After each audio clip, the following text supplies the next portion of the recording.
Hello everyone, welcome back to the channel. JustusRStone here. Today I am talking about volume number 1 of the manga Handa-kun.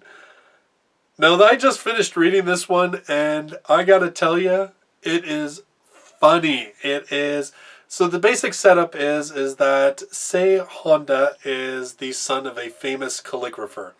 And Handa-kun is himself a protege of calligraphy. And so he has this reputation at school already because his father's famous and he's sort of following in his footsteps. But what's really funny is that everybody has this sort of idea that he is untouchable because he's so wonderful and everything else.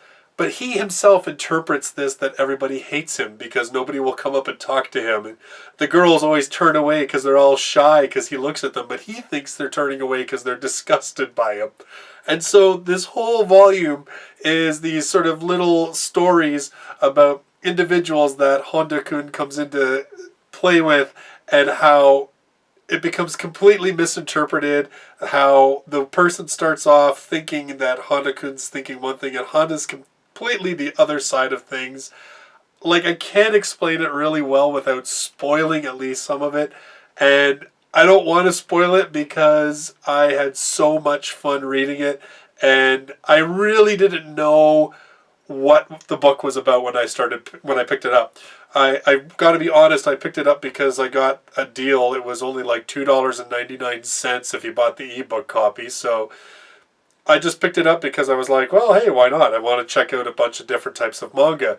This is, like I said, it is just hysterical to me. I just thought it was really funny. Like, for instance, Honda has a best friend, but he won't associate with his best friend at school, and he doesn't want anybody from school seeing him with his best friend because he thinks that it would cause his best friend's image to be tarnished. And meanwhile, the funniest part is that his best friend actually realizes this and knows it. In fact, he even sort of shares a bit of the blame for Honda's warped sense of reality. And, okay, guys, like, I can't say enough. Go pick up this manga.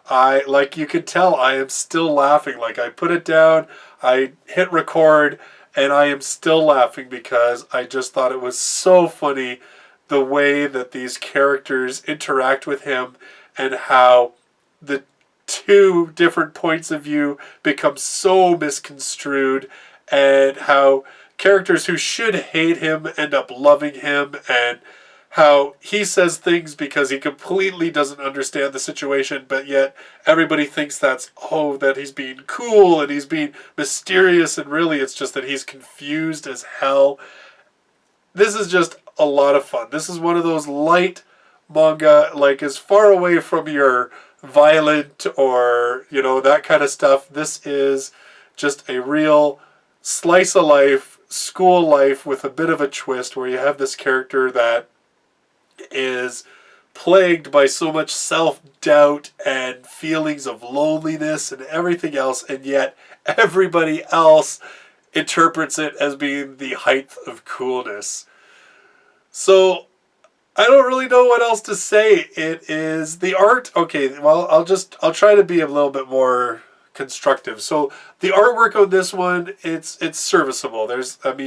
It's a really little slice of life type story, so it's not like there's a ton of things to detail with, futuristic settings or people in wild outfits or what have you. It's just really serviceable.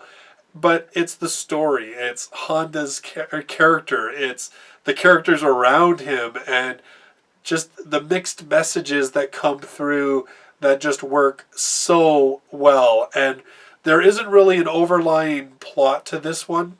Like I said, each chapter sort of takes a situation. Like, one chapter is a girl who wants to confess her love to Honda. Another one is where Honda and the existing class rep come into a competition for the position of class rep. Like, there's a couple of different stories, and they're all like, it's like Handa-kun and the class rep, Handa-kun and the, whatever. And there isn't this, like, really big arc at this point. It's just volume 1. But each one, like I said, is just really, really funny and entertaining. I had a really great time with this manga, and I hope that you will too if you check it out. Let me know if you've read the book, especially if you've read future volumes. Like with these videos, I'm really only doing volume 1s just so that I can sort of check out a broad spectrum of stuff, and then I'll probably come back and pick them up later. Let me know what you think of the series if you've read a bunch of the volumes. Does the story change? Does it become more of like an arc type story? Or is it just like this throughout the whole thing, that it's just these stories of individuals that become wrapped up in Handa-kun's life? So those are my thoughts on this volume 1. Very, very funny. Clearly, you could probably tell that by the fact that I've been laughing almost this whole episode. So next week I'll be back with another volume of Pandora Hearts, a not so funny manga, but it is incredibly entertaining and I love the artwork on it. And I will be back on Saturday with a new light novel review. I do those every Saturday or Sunday sometimes if Saturday's busy, but I try Saturdays. Thanks very much for watching. I hope you enjoyed the video. Like I said, if you've read the series, let me know your thoughts in the comments down below. Hope to see you in my next video. Until then, bye-bye for now.